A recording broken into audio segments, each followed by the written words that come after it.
Hey, everybody. Well, we're there. We have arrived at the final destination, and it's the Texas Rangers and the Arizona Diamondbacks. I'm going to say it first, right? All the pundits are going to say it, and you're going to hear somebody in MLB won't say it, but everybody else will. If a World Series happens and nobody watches, does it actually happen? The ratings are going to be terrible. I think it's going to be a great series. I really do. I think it's going to be a really good series. A lot of good storylines. I think you're going to see a couple players get national exposure, that people are going to see how good, young, talented the Rangers are. Corbin Carrol is going to get a national stage, which he certainly baseball is going to be better for it. I think Brandon Pfaadt's going to continue doing some special stuff. And I think it's gonna. I haven't actually even thought of my prediction. Honest to God, I was thinking that there's a lot of stuff going on, but I don't think anybody.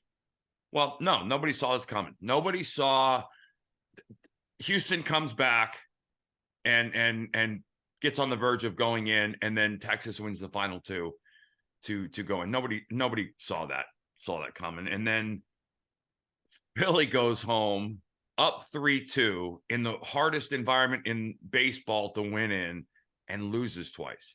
And I should say Arizona wins twice, because I think it was far more Arizona winning than Philadelphia losing.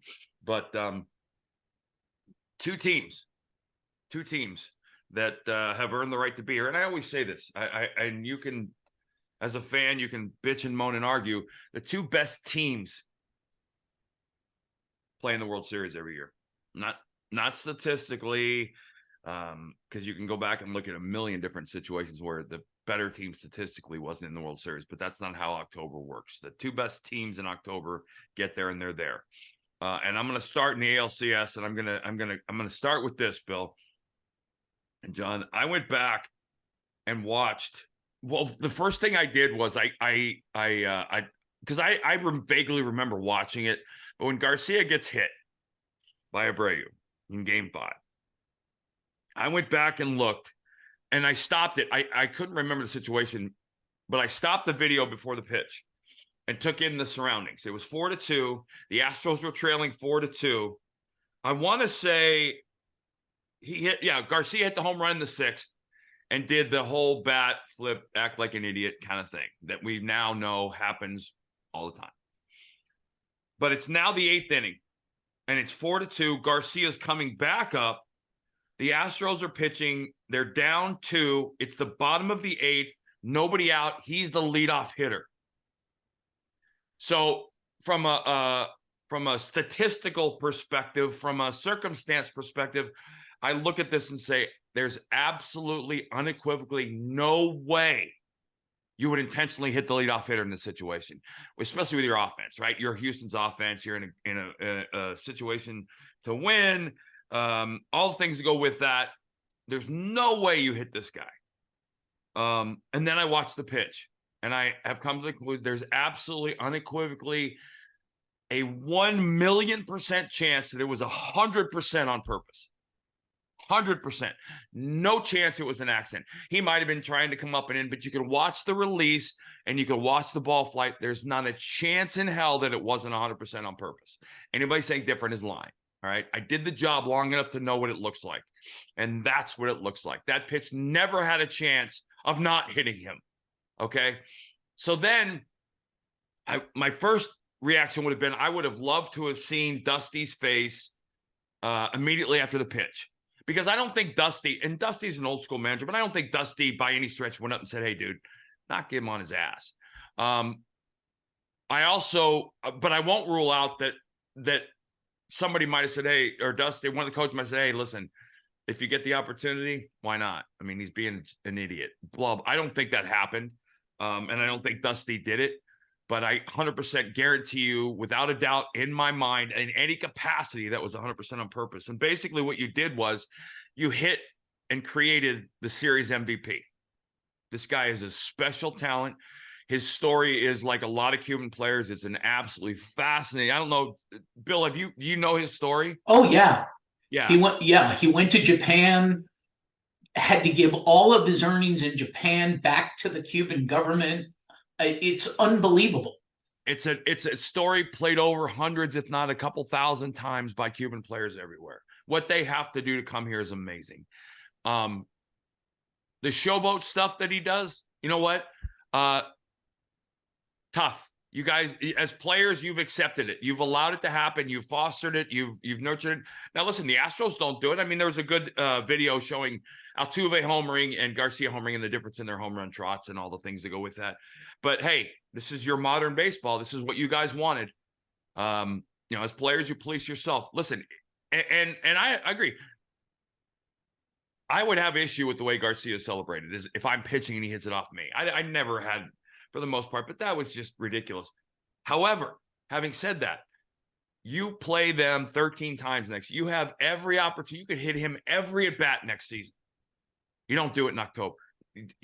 There's just too many variables. And basically, the series turned on that hit by pitch, and it didn't turn the way Maldonado said it was. Quote, the worst thing he did was wake up the Houston Astros. Well, he did the exact opposite. You woke him up, and he made you pay. Some might ask, why do they keep pitching to him? Well, you keep pitching to him because he's a guy with holes. He's a guy you identified in your pre-series scouting report as, listen, we have to execute and make pitches to these spots. And I'm going to go back to this point later on. But when you have a pitching staff, especially when you have a bullpen of throwers and guys that can't command fastballs, these guys, their breaking pitches most of them are just filthy. They have slider I only ever dreamed of having. Very few of them have fastball command. They cannot manipulate the ball inside the strike zone to the point where you can execute kind of a sabermetrically driven defensive report. And we'll get to that in a minute. Scherzer, they won the game, but he what do you go a total of 5 1/3 in 2 starts, Bill? 5 1/3. Yeah. He's showing rust. So a lot of people say that some of the things he did in the prior preseason or prior postseasons, the neck and the tired arm and bowing out and all this other stuff. A lot of people say, their defense of, well, he knows he was doing what was best for the team. Well, him starting is not best for the team right now. And if he was that I think that himself, he'd say, listen, I'm struggling from a starting perspective. I can give you innings out of the pen because that's a completely different mindset. I don't know that you can't not have him available if he's healthy. But I don't wonder if you don't move him into the long man role, and say, hey, listen, have him as Montgomery's backup instead of vice versa. Montgomery, in my mind, is your hey, give him the ball game 1, give him the ball game 7. You have Scherzer coming in behind him, right? Because that's a different mentality. You can find some different motivations there as a pitcher. But I expect, he's got 2 starts under his belt. They'll give him the start in game 3 or whatever game he gets. And he'll probably end up being much sharper, better, but that's not a sure thing. But Montgomery is the guy. Montgomery, and just so you know, so Monday was the 23rd, and Monday he came in and threw two strong innings. Where we go, 2 1/3? Yeah, 2 1/3. 2 1/3. That's following, by the way, a start 2 days earlier. Was it 2 days earlier or 3 days? Yeah, earlier? Two days earlier. Yeah, he starts and does the things he does. He's clearly just everything they thought he was going to be. 2 days rest, 3 days earlier. Right, but right. Yes, he's coming out of the pen on 2 days rest after a start. Correct. Now, it's not the same thing as in the old days, in the sense that you got a guy, Randy Johnson, going 7 on Saturday night and then coming in relief on Sunday. You're going 5 1/3, whatever. Those are still high stress, high leverage situations. Every inning in the postseason is. So that's a push. They pushed him a little bit. Now, they only have 4 days off between Monday and Friday, which is game 1. I'm not so sure that they don't go ahead and bring him in to start Friday, because I unless the accumulation, they want to give him another day. But you want to start, obviously you want to start a game, any series off with a win. And he's their best chance as a starter. He's been phenomenal. And I'm very happy for him. Very happy to see him coming into his own. I talked about managing a lot, Bill, in the Arizona Philadelphia series. I think there was some over managing and some other stuff that happened, but there are two numbers that jumped out at me, and I let me be very clear. I never played for Bochy. I never played for Baker. I absolutely revere and respect both of them as baseball lifers. Bruce Bochy is 6-0, by the way, in game sevens as a manager. Now you say the players have to play right, but the manager is part of that in a sense. He has had 13 times that he's managed a winner go home game that he's won.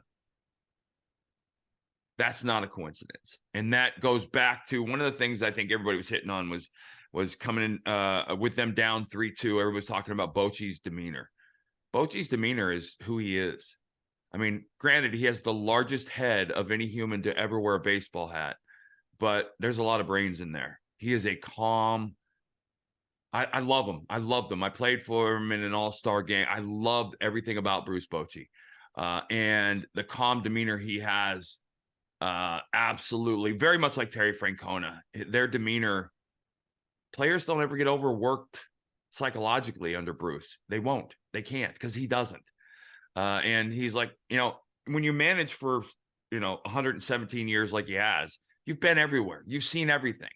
So your players can look at you and say, oh, okay, he's been here and done that from a player's perspective and management. And there's not a situation he hasn't managed in.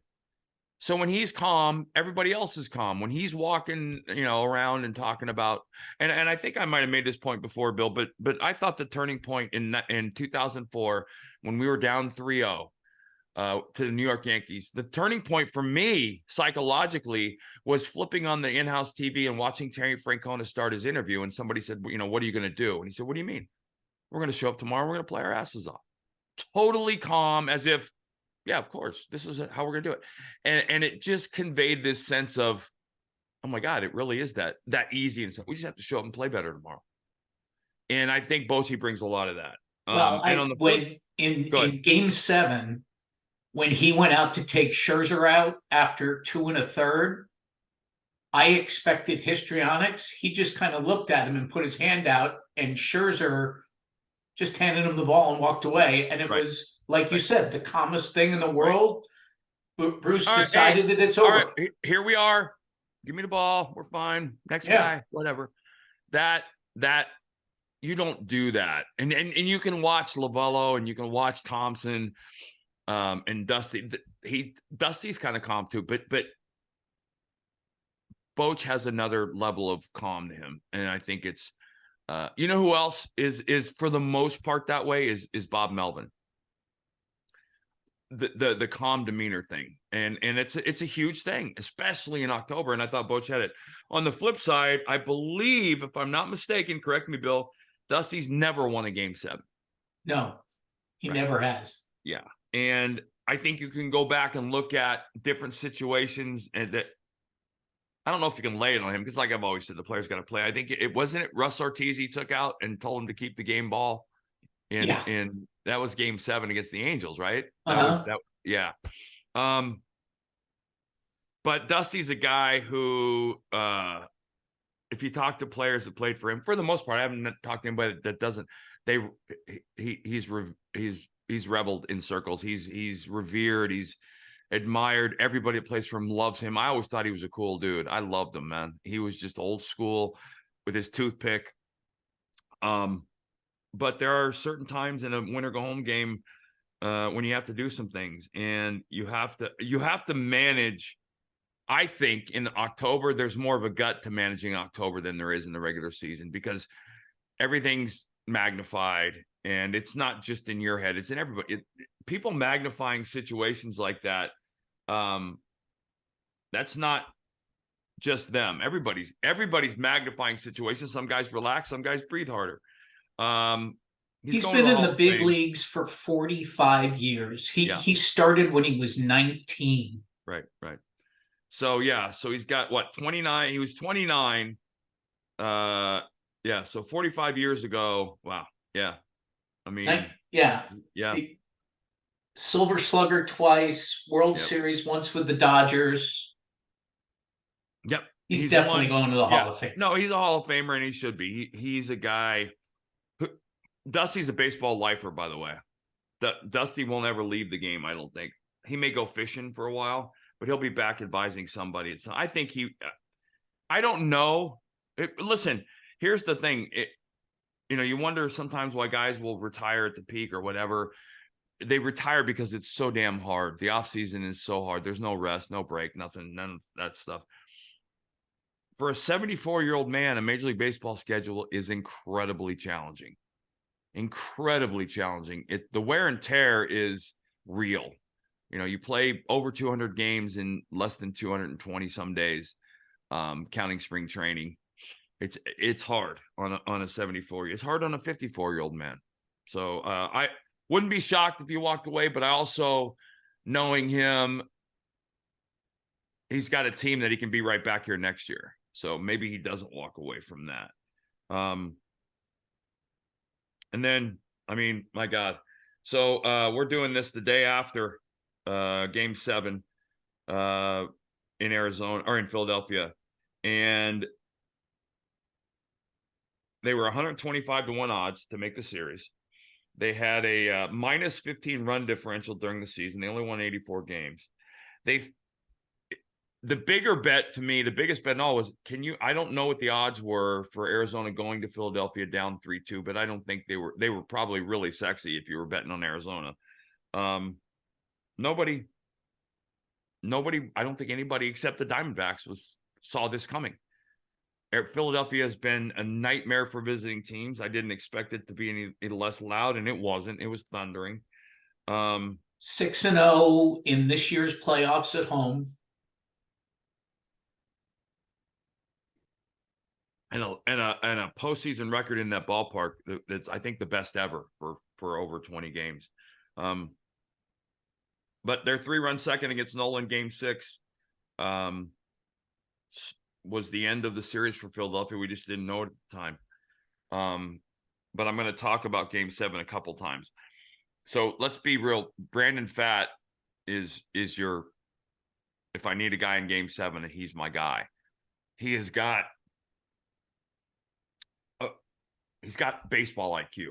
You can tell by the way he pitches that he has a very high baseball IQ, because he's one of the few pitchers that you're seeing in baseball today. And by that, I mean, he understands the strike zone. He understands commanding the strike zone. He understands the game-winning run is at the plate in the top of the first. All of the things you want a guy to eventually understand in October, he understands them, and he understood them from his first start. And he has been an enormous revelation, I think, for the Diamondbacks, because I think they were looking at Gallen and Kelly, and I guess we'll give him the ball and then we'll bullpen a game. My problem with it, though, is that Torey Lovullo literally couldn't wait to pull him in all 3 starts. And here's the reason that matters. And it's why I don't think position players as managers understand this, but I can tell you it happens, and it's real. When I'm on the mound and I'm pitching in a game and I see someone get up in the bullpen, in my mind, it is, oh crap. I'm close to being done. I need whatever it is stuff that I'm thinking about that has nothing to do with getting the next hitter out. Nothing. And when I go out on the field and there's guys warming up when I'm jogging out the beginning of the inning and guys are up, I'm like, okay, what, I have no rope to I'm going to get hung if I put a guy on. It's a thing that absolutely, I don't know to what degree it interferes or obstructs focus in that situation, but it happens and it's real. And you don't want your starting, they always say you don't want your starting pitcher looking over his shoulder, meaning looking at the bullpen, but that's what happens when you get guys up in the bullpen and the starters on the mound. Relievers is totally different. They're situational, blah, blah, blah. But I promise you that there's a heightened sense of anxiety, if that's the right word, in starting pitchers when someone gets up in the bullpen. That's why you don't do it. That's why, you have guys up. And I know in the postseason you have to have your guys get ready. But there's a psychological piece to being a starting pitcher and knowing guys are up in the pen. And I don't think and I say that because I watched him manage Pfaadt in the 3 starts, and it was clear to me that his entire MO was, I need him to get me as far as he can, but as soon as he gets in trouble, he's out. And I don't know, their bullpen answered the bell, which made that possible. But, you know, I always look at it like I look at a bullpen game, Bill. In a normal start, I need one guy to be on, and then I can bring my relievers in. When I run 7 pitchers out there, I need all 7 of them to be on. And I know it's only for an inning and 2/3 or 2 hitters, but that I think the odds are much more in favor of the one guy than the 7. And sabermetrics came into play in many, many ways for the pitching changes in Arizona and all things that go with that. But also, if you remember, Bill, the RBI single that Corbin Carrol hit up the middle to the right side of second base. Yeah. Yeah. So if you watch it, first of all, it was a great at bat. But secondly, if you watch the at bat, there was the first, I'm sure it wasn't the first, but it was the first visually confirming result that showed what the rule changes have changed. Because that ball is caught by the shortstop on a shift. 9 times out of 10, that's right where he's playing. He's to the right side of second base, and the second baseman is deep in right field. The problem is that they were sabermetrically defending Corbin Carrol, right? Their spray charts say this is where he hits the ball majority of the time, blah, blah, blah, blah, blah. The problem is that for Corbin Carrol to hit the ball into that defense, you have to pitch him a certain way, right? You have to throw the ball in close, hard, cutters in, sliders in, soft stuff middle, because you want him pulling the ball hard to the right side, which he does most of the time. The pitch you can't throw in that situation, in my opinion, is a fastball away strike, because that's the pitch. If a guy is a true pull guy, which he is, he's going to reach out and hit that ball. He doesn't have the long reach. That's a ball that goes back up the middle. You're not defending that ball up the middle. You're defending the ball to the right side. You can't sabermetrically defend a player with a pitcher who doesn't have fastball command on the mound. You can't do it. And you're seeing some of that happen, and that was a great example. And then if you go back and watch the last pitch of the game was a backdoor slider that floated right back over the middle and should have been hit 17 miles. Now, power stuff gets away with more. And then the other one, to me, the big one was 2 on 2 out. Bryce Harper gets a pitch that he should have destroyed, and he knows he should have. He just missed it. But the lack of command is one of those things that it was one of the reasons why I thought the Phillies still had a chance, because a lot of the guys in the Arizona bullpen are real hard throwers as opposed to being pitchers. And, you know, again, it's within the context of being a big league pitcher, so they're still awesome and still amazingly talented. But when the focus is on velocity over location, you're going to see some different moments. You're going to, you know, my bet is you'll see one, if not 2 incidents of a late inning potential walk-off, 9th inning home run event, because of the fact that there are far more throwers than pitchers in this series from the bullpen perspective. And Lovello now has the 4 guys that he wants lined up on the back end. In the old traditional 2 days sense. rest. They get Wednesday, Thursday, 2 days rest. Exactly. So everybody's in the bullpen is going to be fresh as you can be in October. And pay close attention, though, because in the postseason, especially, how does it go? 1, 2 off, 3, 4, 5 off, 6, 7? Correct. Okay. You kind of have you can't look to tomorrow, right? You can't make pitching changes thinking, oh God, I want him available tomorrow, right? October's all about the game in front of you. But pay attention to how the bullpens get used early in the series, because both these guys are running to their bullpen in the 6th inning as quickly as they can. Even though I don't know that that's their panacea, that's not their right move. They're both very active and managing their bullpens. I believe Lovello said before game 6, he goes, all I need is to get to 12 outs left, and I know who's coming in, and my 3 guys can get 12 outs. That's such a dangerous approach. It is. Because here's the thing. That's a mindset you take into all 7 games if you play 7. So are you telling me you're planning on your bullpen to get 84 outs in a 7-game series? Because I don't know that any of his starters, his best starter in the postseason, he almost was like what's when they used to use the hook to pull a guy off stage in a play. Like he couldn't wait. That's why they call it the hook, by the way. He couldn't wait to give him the hook. And, like I said, as a pitcher, I know, and Brent Strom is a tremendous pitching coach. I had Strami when I was in AAA with Houston for a little bit.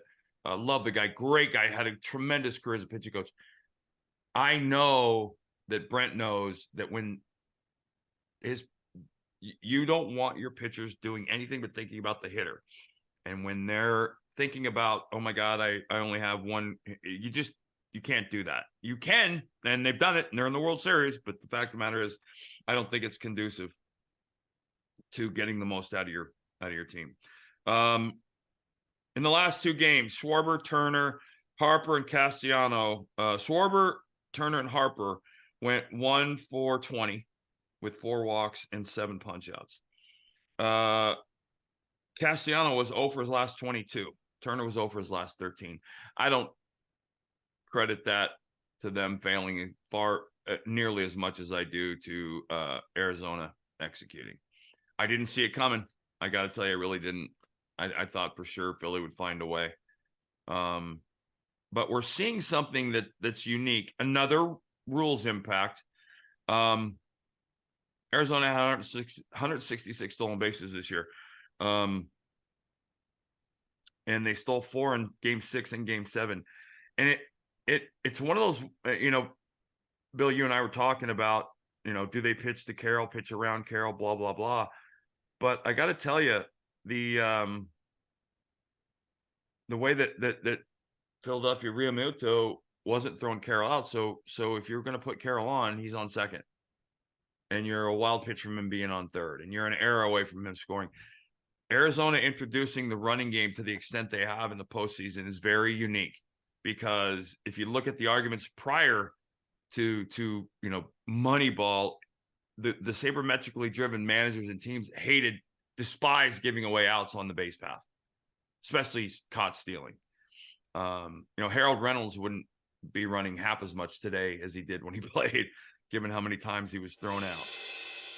By the way, just to know, that little sound you might hear in the background, that's one of my baby goats who's outside the door, very unhappy. Cece is very unhappy that I won't let her in the studio. Let me add this to that. And Bill, you made note of this. Corbin Carrol, 23. Gabriel Moreno, 23. Alex Thomas, 23. Brandon Pfaadt, 25. Diamondbacks are young. I think, like the Orioles, they're a year ahead of where they thought they might be. They're a year ahead of where they hoped to be. But they're a team that clearly believes in themselves, clearly a team that clearly has confidence, and I think that makes good. I like seeing Arizona. I was torn in that series because I played for both fan bases in October. They were both amazing. And so I kind of wanted to see Philly win since they were at home and all the things that go with that. But I'm sure the Philadelphia police were ecstatic that it didn't end that way, because they didn't have to deal with the things they had to deal with. I'm glad you put this in here, Bill or John, whoever. I think you did the notes initially, Bill, but I'm glad you put this in here because you have Texas has home field advantage. Game 1 is Friday. In October, home field advantage is your starting pitcher. If you have that guy, doesn't matter what field you're pitching in. If Brandon Pfaadt's going, you have home field advantage, right? The starting pitcher denotes home field advantage in October if he's that good, right? Max Scherzer isn't home field advantage. You don't know. Could be. And if you look across it, to me, the two guys in this series that say, okay, we have home field advantage are Pfaadt and Montgomery. And it's not a large sample size, but I think both of them have. I think Brandon Pfaadt, he's the guy that if I'm Arizona, I'm angling to make sure that if we have a Game 7, he's got the ball.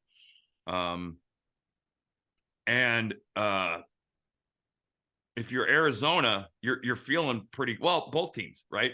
You've got Gallen, Kelly, Pfaadt, bullpen. That's your first 4 games, which again, the bullpen thing I think is an absolute insanity, especially on the heels of, so if you look at it, you're hoping to get 7 out of Gallen and Kelly, and you can, although we'll talk about Texas's lineup. But here's the thing, Bill, when you send Brandon Pfaadt out there and you're waiting to give him the hook, and the following game is the next day and it's a bullpen game, how do you manage that? Okay, listen, I need to get Pfaadt out of here. He's got 4 1/3. I need to get 4 2/3 innings out of my bullpen, but I'm also going to the bullpen for 9 innings tomorrow. That is to me, and I really think that he should back away from the tightrope that he's got Pfaadt walking, because I think it would change his mentality immensely. Texas is set up as well. Montgomery, Valdi, and then Scherzer. I don't think there's any way you have to give Scherzer the ball unless you're going to go to bullpen games, because Haney went 2 1/3 or 2/3. Yeah, he went 3 earned runs, and then Martin Perez is out there. So I think you have to go Montgomery, Valdi, Scherzer, which is how, if you were going to line it up, you would have lined it up. And then I don't know. You're looking at bullpen games, right? I mean, Martin Perez is one of those guys, though. He's been around forever. Right. He could easily come out and give you 4 or 5.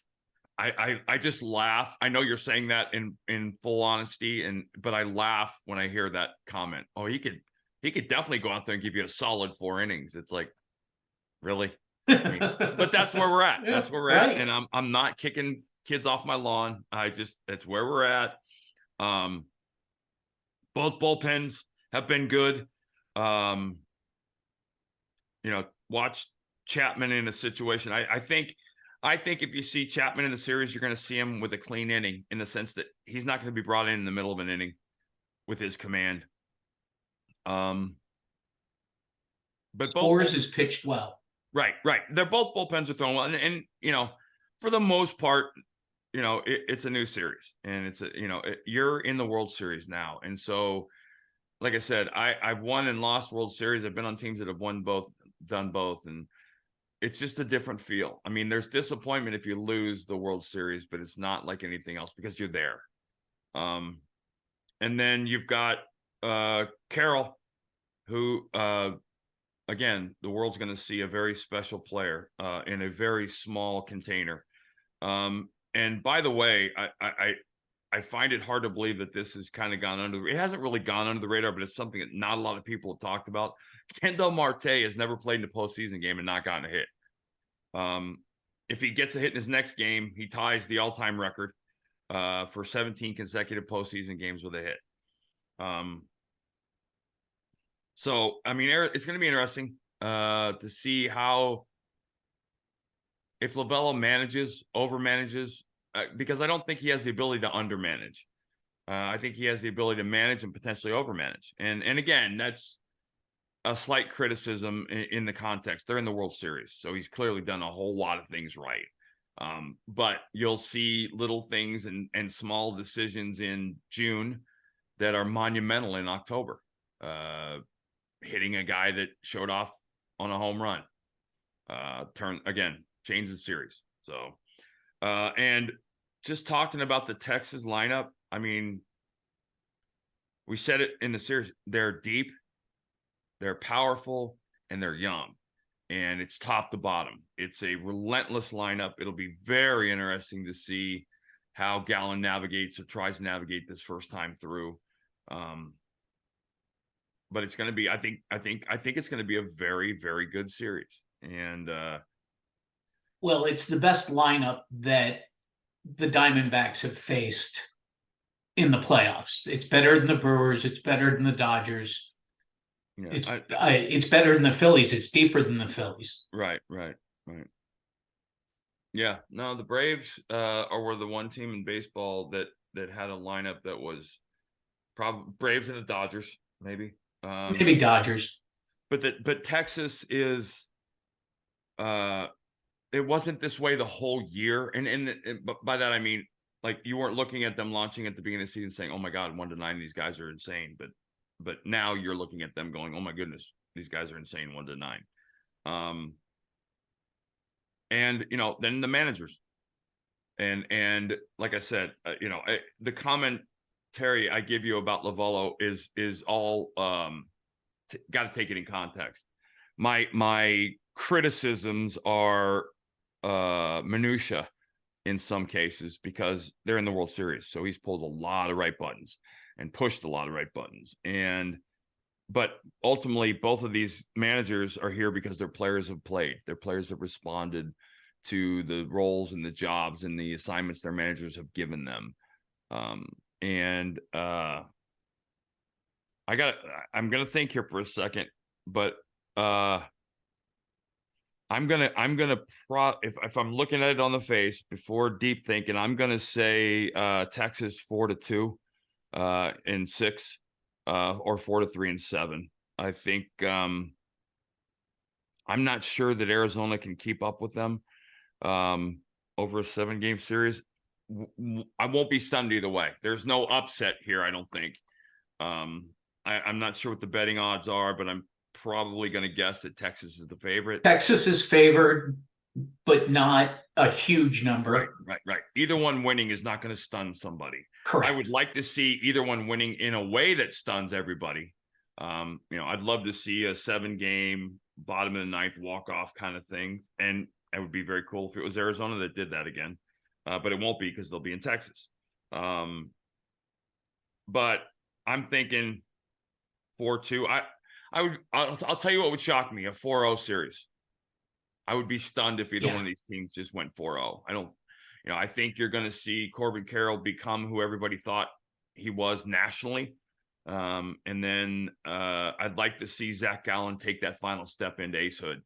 And that final step is you're getting the ball game 1. You're going to give me 8 innings of 12 punch out, 1-hit baseball because you're an ace in October too. I really honestly think if everybody gets 2 starts out of the guys we've talked about, that Brandon Pfaadt will be the guy at the end. You'll be looking at his numbers going, wow, the value that he's given himself and increased in himself over this postseason is going to end up being astronomical. But I'm going to say Texas 4-2. Fallback would be Texas 4-3 and 7. And I think it's going to be because of the Ranger offense. But I'm also going to tell you, I think there's going to be at least one game that Arizona will lose due to being overmanaged. I think this is where that comes in. This is where, this is it's the opposite decision. But if you remember Bill Buckner being in the 9th inning of the World Series, and Morgan said he was in there because I wanted him to be on the field to celebrate this after his long career. Well, you got to win the game first. And, now it's the other way. Guys are over managing because they're afraid of, if I give him one more hitter, blah, blah, blah. So I got Texas 4-2, 4-3 possibly, but Texas winning. And I think it's going to be a very, very good World Series. So we're going to check back in Tuesday. Huh? Yeah, we'll check back in after game 2. Right. On Tuesday of next week. Yep. And then, depending on how it goes, we may jump in the middle of the series for a quick hit. Yeah. I think I know we have the capability to do that. The guys at OutKick are certainly wanting coverage. I'm probably will see the OutKick Daily Show at some point. I love going on with those guys and talking, but you'll hear from us. If not before, you'll hear from us after game 2 on Tuesday, and we should have a good idea of where we are. I'm saying we'll be at 1-1. I'm saying that Montgomery wins game 1 in a pitcher's duel, and that Kelly and Evaldi get into hook horns, and Arizona gets game 2, and we go into Brandon Pfaadt again, game 3 in a 1-1 series. So have a great weekend, guys. Look forward to watching this, and we'll catch up with you guys on Tuesday.